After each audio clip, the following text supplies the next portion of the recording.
ทักทายสบายดีเนาะท่านผู้ชมสบายดีในตอนสวยๆพี่น้องเอ้ยตอนนี้เคยนาดีกำลังเดินทางเข้าไปตะแคบพี่น้องเพื่อที่จะไปบันทึกเสียงอีกเป็นครั้งที่สองเดี๋ยวมาลุ้นมาให้กำลังใจเคยนาดีแน่น้องว่ามื้อนี้สิผ่านไปได้ด้วยดีบ่หรือว่าจังได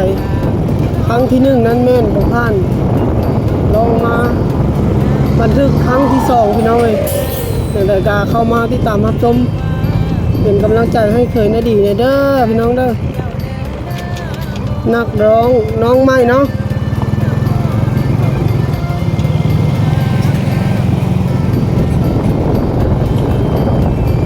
ถึงเสียงคอบ่ม่วนเสียงบ่เพาะก็เข้ามากดไลค์กดแชร์น้ำพี่น้องเอ้ย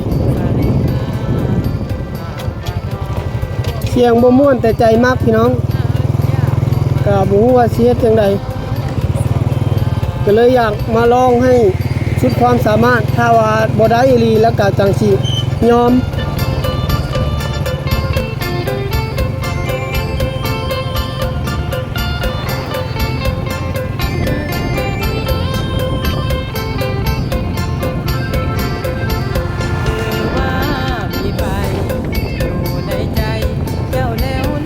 ตอนนี้บรรยากาศแดดแห้งนะ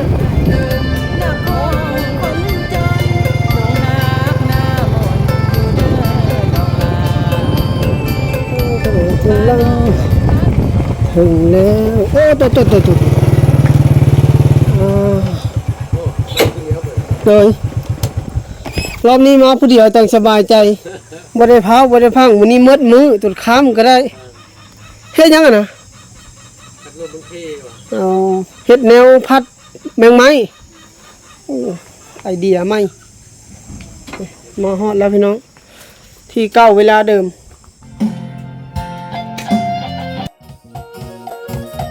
สถานที่เก่าเวลาเดิมพี่น้อง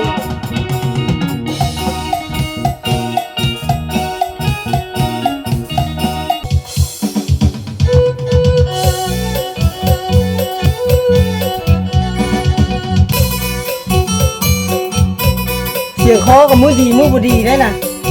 มือดีทั้งมือเลย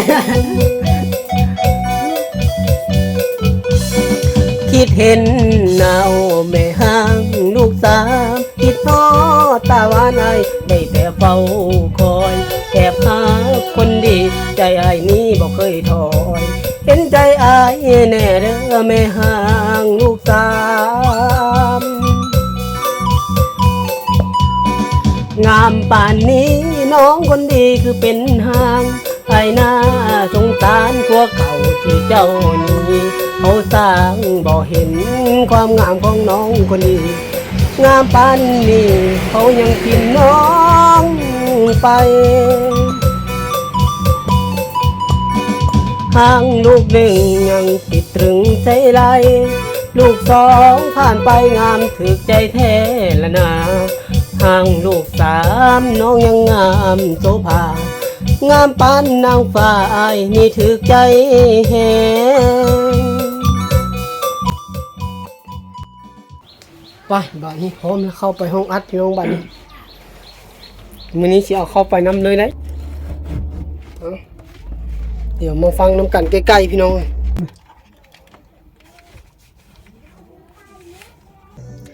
คิดเห็นหน้าโอแม่ห้างลูกสามคิดฮอดตาหวานไอได้แต่เฝ้าคอยแอบหาคนดีใจไอ้นี้บอกเคยถอยเห็นใจไอ้แน่เด้อแม่ห้างลูกสามงามป่านนี้น้องคนดีคือเป็นห้างไอ้หน้าสงสารพวกเก่าที่เจ้านี้เขาสร้างบ่เห็นความงามของน้องคนดีงามป่านนี้เขายังทิ่มน้องไปห้างลูกหนึ่งยังติดตรึงใส่ไหลลูกสองผ่านไปงามถึกใจแท้ละนาห่างลูกสามน้องยังงามโสภางามปานนางฟ้าอายนี่ถึกใจแหง น้องจงเปิดใจฮับไอไว้ได้บ่ล่ะไอขอสัญญาจะถนอมฮักแก้มแดงพากันสร้างสายขอสัญญาเด้อคำแพงไอฮักเด้อแก้มแดงฮักสาวไม่ห่างลูกสามตอนนี้ก็ออกมาจากห้องบันทึกเสียงแล้วพี่น้องเดี๋ยวมาลองฟังน้ำกันเบิ่งก่อนเนาะว่าสิแตกต่างจากเมื่อก่อนบ่หรือว่าเหมือนเดิมจะพยายามให้ถึงที่สุดพี่น้องมื้อนี้มาว่าจะมืดมือเด้ตั้งใจมาแบบบ่ได้แม่น้องลิสาก็บ่ได้มานำงานอดิเรกเพิ่นพี่น้องนอกจากเกี่ยวกับเครื่องเสียงก็มีทุกอย่างครบวงจรอยู่หานเพิ่นรับซ่อมแปลงรถทุกอย่างที่ทำได้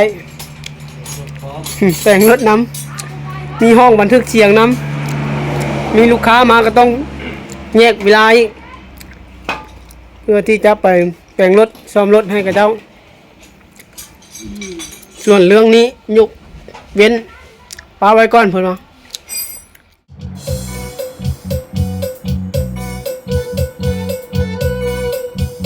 น้องคนนี้คือเป็นหางไปหน้าสงสารพวกเจ้าหนึ่งเขาสร้างบ่เห็นความงามของน้องคนนี้งามปานนี้เขายังทิ้งน้องไปทางลูกหนึ่งยังติดตรึงใจไหลลูกสองผ่านไปงามผิดใจแท้ละนาทางลูกสามน้องยังงามโสภางามปานนางฟ้านี่ถือใจแห่น้องจงเปิดใจฮับไอไว้ได้บ่ล่ะไอขอสัญญาจะถนอมมาแก้มแดงพากันสร้างสายขอสัญญาเด้อคำแพงไอฮักเด้อแก้มแดงฮักสาวไม่ห่างลูกสาว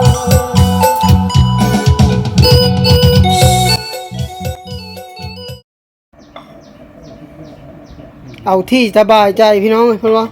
ตอนนี้ได้เวลาพักเที่ยงพักเอาแห้งกินข้าวก่อนมื้อนี้มากินข้าวกับที่เอาแบบใจเย็นๆนะ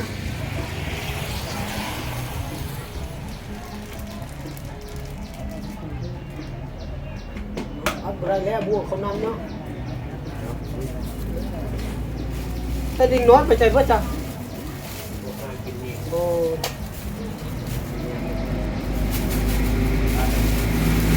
กินมาเดียวละลายมาจะพี่น้องกันขออนุญาตกินข้าวกินน้ำก่อนแล้วจะว่ากันไหมวันนี้ถือโอกาสได้มากินข้าวเงินต้น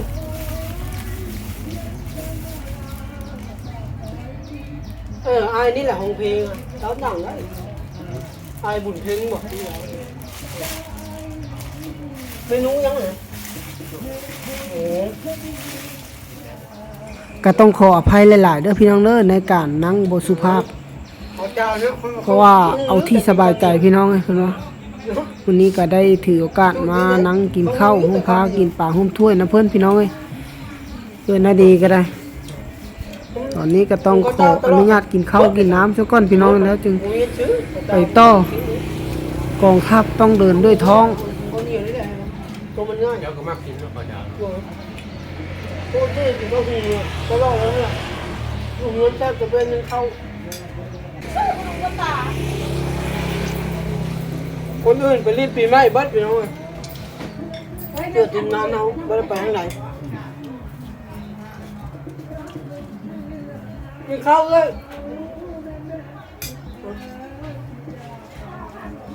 ญี่ปุ่นน้อยเลี้ยงได้บนใจไปรถง่ายตอนนี้ก็กินข้าวอิ่มไปที่เฮียมห้อยพี่น้องเลยก็มาสืบต่อคือเก่าเนาะผลงานเฮาแต่สำหรับในการบันทึกเสียงเพลงแรกก็ถือว่าผ่านไปแล้วไปที่เฮียมห้อยพี่น้องมื้อนี้ว่าสิในใจสิบันทึก2เพลงพี่น้อง2ผลงานเพลงเดียวเป็นผลงานเพลงใดนั้นรอท่าติดตามรับชมพี่น้องทางช่องตุนดีแล้วก็ช่องสตูดิโอซาวนาเนาะซาวนาสตูดิโอพี่น้องเลย รอติดตามรับชมได้พี่น้องฝากพี่น้องเป็นกำลังใจให้น้ำถึงเสียงบ่เพราะห้องบ่ม่วนกะฝากไว้น้ำอ้อมอกอ้อมใจพี่น้องน้ำทุกคนพี่น้องเพราะว่าจะเป็นฝั่งไทยและฝั่งลาวเนาะฝากน้ำตอนนี้กำลังดำเนินการอยู่พี่น้องเลยทำดนตรีแต่ว่าเพลงเล่นนี่สำเร็จแล้วแหละ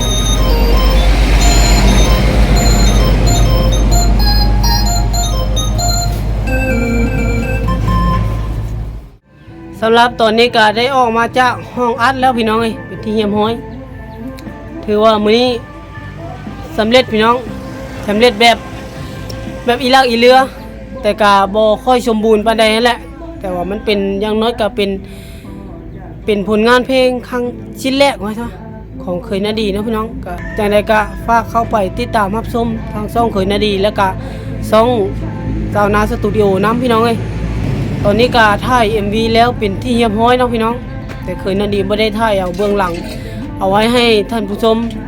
พี่น้องเข้าไปติดตามรับชมทางช่องเลยพี่น้องเอ้ยเดี๋ยวน่าจะบ่ดนนี่แหละเพิ่นว่าเพิ่นตัดต่อแล้วเรียบร้อยก็จังสิได้ปล่อยลงมาตั้งแต่ 8-9 โมงพี่น้องตอนนี้เป็นเวลา 3 โมงจุดค่ำเพราะว่ามื้อนี้มาคนเดียวมาแบบอิสระมาแบบบ่ได้พาวนะพี่น้องมาแบบใช้เวลาเต็มที่กับสิ่งนี้เลย ใจมักพี่น้องเอ้ยเอาสำหรับคลิปนี้ก็ที่ได้ขอล่ำลาพระจากพี่น้องไปซ้ำนี้ก่อนเนาะก็ฝากน้ำพี่น้องสุดท้ายนี้ก็ต้องกราบขอบพระคุณ FC ทุกท่านที่ให้การสนับสนุนแล้วก็เข้ามาซัพพอร์ตโดยการให้กำลังใจเคยนาดีมาโดยตลอดพี่น้องเอ้ยก็ไว้พบกันใหม่ใน EP หน้าเนาะสำหรับ EP นี้ขอล่ำลาพี่น้องไปซ้ำนี้ก่อนแล้วพบกันใหม่พี่น้องขอกล่าวคำว่าสวัสดีสบายดีบ๊ายบายบอกผ้า เอ้ามีแนวภาคให้อีก ยังเปื้อนๆจังหน่อย อ๋อมันเป็นอย่างแล้วมันเป็นเอามาแล้วบ่มีอย่างให้มีแต่แนวให้ไม่ยังอันนี้ แนวนี่เลย ใช้ได้ไหนนี่สูตรบ่ก่อนนู้น เวลาเขาจะคิด เอาหมุนได้บ่ หมุนได้เลย แบบหมุนอันนี้นะ ได้ หมุน มันจะได้ เออเพิ่นเอาให้พี่น้องเอ้ยขอบใจ ตัวนี้ เจ้าไปใช้บ่ใช่ บอก มันไม่ยังอันนี้ ไม่ ไม่เบิดแล้วบ่นี่ ไม่ทราบ ตัวในซากมันบ่ใช้ตัวไหนเสียบบลูทูธบ่ เสียบเข้าเลย บ่เคยมีเนาะ เสียบตัวนี้ แล้วเอาไปเว้าเอาอยู่ไกลก็ได้แบบนี้เนาะ เรียกว่า เขาเสียบตัวนี้มันเปิดอัตโนมัติเลยนะ บ่อ๋อเชื่อมแล้วมันเชื่อมเลยอัตโนมัติเลยบ่ ถ้าแม่นว่าตัวกระพริบแบบนี้นะมันถือว่าโบได้ เลยแบตหมดบ่เลยจังได๋ บอกข้างนี้มันบูมี่ข้างหนึงมัน อ๋อ มี เดี๋ยวได้แต่ข้างเดียว ได้ข้างเดียวถ้าไพ่มันจึงมือนี้ถือว่าได้ เว้าได้เลยแม่นบ่ ได้ถ้าไพ่บวกกระพริบแบบนี้ถือว่าใช้งานได้เลย เลย มีแต่เมื่อเจ้าสร้างแบตคือ ก็ต้องกราบขอบพระคุณหลายๆเนาะขอบพระคุณเพิ่นพี่น้องเอ้ย เพราะว่า เพิ่นน่ะดีก็มาบันทึกเสียงเลยเพิ่นแต่ว่าเพิ่นมีแนวให้หลายอันหลายอย่างเลยเพิ่นน่ะดีบ่มีหยังให้เพิ่นเลย เพราะว่าป้าไว้กับบริใช้งานที่เราป้าไว้มันบ่มีประโยชน์อย่างเลยให้น้องชายเพื่อนเอามาใช้ต่อ ขอบใจหลายๆแต่เฮานี่แหละบ่มีหยังให้เจ้า ใช้งานไหนอันนี้ก็เวลาจะเฮ็ดเวียกเฮ็ดหยังเนาะ โดยเข้าใจอยู่แม่อันนี้มาเห็นอยู่กับเจ้าใช้แบบแต่งอยู่ครัวกินแบบเอาใกล้มุมใกล้ๆครับอยู่ หรือว่าเวลาขี่รถก็ได้ ถ้าได้จะซื้อนี่ ก็ได้เสียนป้าย วางทุกไปเดี๋ยวให้คอยละล้า ตัวนี้ละตัวละ5เสียนป้าย โอ้โห สร้างลาซาด้า เดี๋ยวของแท้ได้นี่เนาะ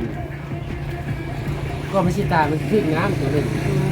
แสดงว่าปกติจะมีสองไม้อยู่นี่ อืม เวลาเขาสร้างเขาซบอันนี้เขาว่าในนี่มันบอก อืม พี่น้องคนให้อันนี้เป็นของไทยอย่างดีพี่น้องมอบให้เป็นนาดี เพราะว่าป้าไว้กับบริใช้ด้วย โมโหเนี่ยจีว่าจังไงดี นอกจากขอบใจแล้วก็ขอบพระคุณหลายๆเท่านั้นแหละเดี๋ยวถ้ามีโอกาสถือแบบว่า แล้ว เขาว่าเรื่องเงินเรื่องค้ำเคยนาดีก็คาดเขินคือเดียว นอกจากว่าถ้าอยากให้เคยนาดีแบบนั้นก็ช่วยสนับสนุนด้วยการเข้ามารับชมคลิปเนี่ยเคยพี่น้องเลย ฝากพี่ฝากน้อง ฝากพ่อแม่เข้ามาติดตามทางช่องเคยนาดีน้ำเนาะ ส่วนช่องบอกคำม่วนเป็นเปลี่ยนชื่อแล้วพี่น้องใส่เป็นซาวนาสตูดิโอ อ๋อก็ฝากน้ำพี่น้องในทางช่องซาวนาสตูดิโอกับผลงานเพลงที่เคยนาดีมาถ่ายมื้อนี้ก็จะเอาลงช่องเพิ่นนั่นแหละเป็นหลักๆช่องเพิ่นนี่จะเอาลงเป็นแบบถ่าย MV เลยก็ฝากเข้ามาติดตามได้พี่น้องเลยก็เคยนาดีก็ขอบคุณจากใจจริงไงขอบใจหลายๆที่เอาลาย่างให้น้อง ให้น้องชายเพิ่นไปสานต่อเพราะว่าเอาปลาไว้กับบ่ได้เกิดประโยชน์เนี่ยปลาไว้แต่ละ ขอบใจหลายๆมีหยังคณะก็บอกได้แนวน้องช่วยได้นะ โอเค ยินดีเสมอสำหรับคลิปนี้ก็ขอจบไว้ซ้ำนี้พี่น้องเลยเดี๋ยวนาดีกาที่ได้คอยเมื่อเดินทางออกเมื่อแหละเพราะว่ามาดุนแล้วตั้งแต่เช้าพุกลับบ้านมานี่ลูกเมียคอยท่าแล้วมาจักเป็นไดเนาะไปคือมิดสมอยเลยบ่มาเลยเพราะว่าอีกสอนแต่ก็เจ้าม่วนพี่น้องผมทางผมทางฟังนั้น